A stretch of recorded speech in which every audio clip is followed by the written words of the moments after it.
All right, let's dive right into this explainer. Today, we're unpacking episode 2511 of the Joe Rogan Experience to uncover the surprising depth, the humor, and the hard-won philosophies of NFL legend Terry Bradshaw. When you think of a four-time Super Bowl champion, you might naturally picture someone just coasting on past glories. But as this source material brilliantly illustrates, Bradshaw is anything but that. He is an absolute masterclass in evolution. So here's a crucial question for you. What exactly does an elite athlete do when the cheering finally stops? I mean, the statistics for retired professional athletes can sometimes be pretty grim, filled with lost identities and real struggles to adapt to normal life. But instead of fading into the background or clinging endlessly to the 1970s, Bradshaw has spent decades continually reinventing himself, actively shattering our expectations of what a stoic, old-school athlete is supposed to be.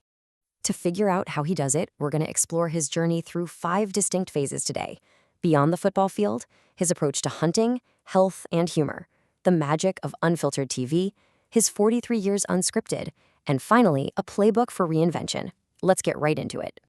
Section 1. Beyond the football field, pouring authenticity.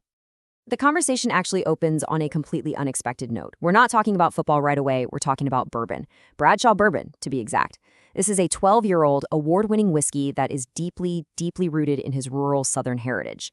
And Bradshaw explains to Rogan that this isn't just one of those licensed vanity projects. We see so many athletes just slap their name on a bottle and walk away, right?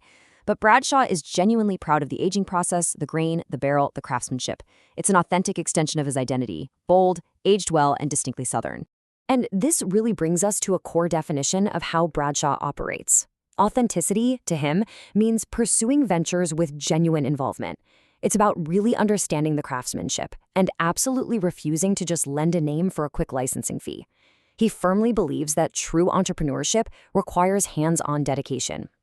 It's a lot like the incredible patience you need to perfectly age a barrel of bourbon.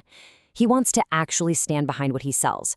In an era where celebrity endorsements can feel, frankly, completely hollow, this hands-on approach is something that really caught Rogan's respect. Moving right along to Section 2, Hunting, Health, and Humor, from the Bayou to the Bioclinic. Now, Bradshaw's relationship with food is an absolute riot. Growing up down in rural Louisiana, hunting deer, duck, and wild boar, that wasn't just a weekend hobby. It was survival. It was community. But, as he readily admits, he approaches cooking wild game with far, far more enthusiasm than actual technique. He hilariously recounts these wild game cooking disasters where he just charges into a recipe and totally ruins it. And it's so funny because he contrasts his highly flawed, enthusiastic techniques with the precise skills of professional chefs, people he deeply respects. Think about it. Here's a guy who played in 4 Super Bowls, and yet he sits there in wide-eyed wonder just watching a pro chef properly butcher a piece of venison. But the conversation does take a bit of a serious turn when they talk about how aging athletes manage their bodies. Remember, 1970s NFL quarterbacks played broken.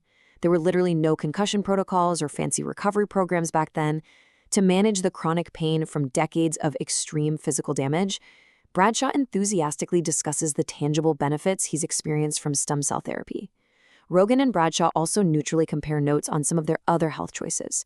They explore their shared experiences and skepticism during the pandemic regarding mainstream narratives and looking into alternative approaches like ivermectin. And look, as an explainer, we aren't here to litigate pandemic policies. What's genuinely fascinating from the source material is simply observing how both of these men operate in a cultural space where self-determination is such a core value for them. They questioned official narratives, explored alternative paths, and accepted the social pushback they got for it. It's just a really candid look at how they navigate their personal health choices. Okay, Section 3. The magic of unfiltered TV. Embracing the mistakes. This unrelenting desire for genuine connection transitions so perfectly into his legendary television career on Fox NFL Sunday. Bradshaw emphasizes that the enduring magic of their broadcast team came from a total, complete lack of scripting.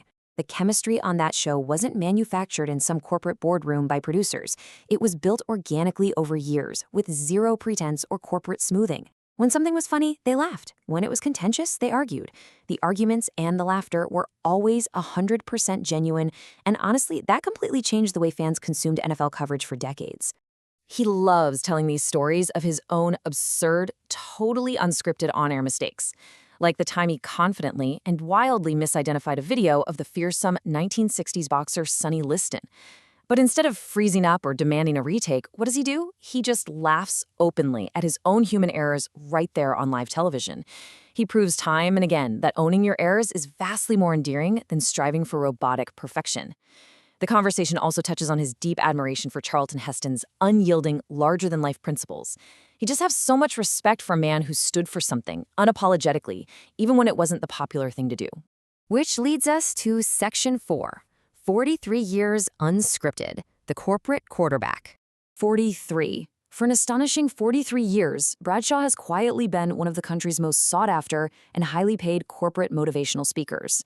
We are talking about speaking to Fortune 500 companies, small businesses, military organizations, you name it. This is not just some celebrity side hustle. This is a massive, multi-decade second career that most people literally don't even know about. As the source text brilliantly highlights, his preparation is internal, a lifetime of experience, a set of core principles, and an acute sensitivity to the emotional state of the room. Because audiences don't just want old football stories from the 70s, right? They crave real insight. They crave connection. And Bradshaw delivers this by scanning and reading the room's emotional state exactly like a quarterback reads a defense at the line of scrimmage. He looks out there to see who's engaged, who's skeptical, who needs to be challenged. And he just adjusts right there in real time. And here is the absolute kicker. He never uses a script. In an incredibly rare and honestly counterintuitive move for the public speaking industry where everything is usually meticulously planned out, he walks out in front of thousands of corporate executives with absolutely zero notes. No teleprompters, nothing. He completely trusts himself to find the right words in the moment. So instead of a script, he relies entirely on 5 core themes: preparation, resilience, leadership, failure, and humor. These aren't just empty corporate buzzwords to him. They are hard-won lessons he learned from the extreme highs of winning Super Bowls and the devastating lows of his personal life. He prepares so thoroughly on the inside that he can appear completely unprepared and totally conversational when he's up on that stage. And that brings us to our final section, a playbook for reinvention and dismantling the stoic athlete. Notice the stark contrast we are looking at here. Back in the 1970s, NFL stoicism dictated that you play through the pain, you show zero weakness, and you remain entirely silent on any mental health struggles. Success was measured in yards and touchdowns, period. But Bradshaw actively dismantles that toxic culture. He speaks so openly and bravely about his ongoing battles with clinical anxiety and depression. He doesn't shy away from his failed marriages or try to deflect the blame. He leads with his deep emotional intelligence, and in doing so, he actually gives other men in hypermasculine cultures the permission to be vulnerable too. So the really crucial point here is how he defines true leadership. To Bradshaw, it's about earning trust through consistency. It's about acknowledging your own personal mistakes and never, ever demanding accountability from others that you won't hold yourself to. He teaches these audiences that true leadership isn't about being the loudest voice in the room or the most physically dominant person. Real leadership is built on this exact type of vulnerability and extreme personal accountability. When you look at the full arc of a life well lived, you see this massive, incredible evolution from the 1970s as a 4-time Super Bowl champion quarterbacking the Steelers to the 1990s as a true pioneer of authentic, unfiltered sports broadcasting on Fox, all the way to the present day as a vulnerable corporate speaker and a very hands-on bourbon entrepreneur. By carrying his failures as vital lessons rather than hiding them away in shame, Bradshaw proves that you can survive your absolute worst moments and continuously reinvent yourself over decades. So, as we wrap up this explainer today, I want to leave you with this provocative thought. How can you apply Bradshaw's philosophy of owning your failures to boldly reinvent your own life? Seriously, consider how dropping the script and embracing your own missteps might just be the crucial key to unlocking your next great chapter. Thank you so much for joining me on this deep dive into the resilient life of Terry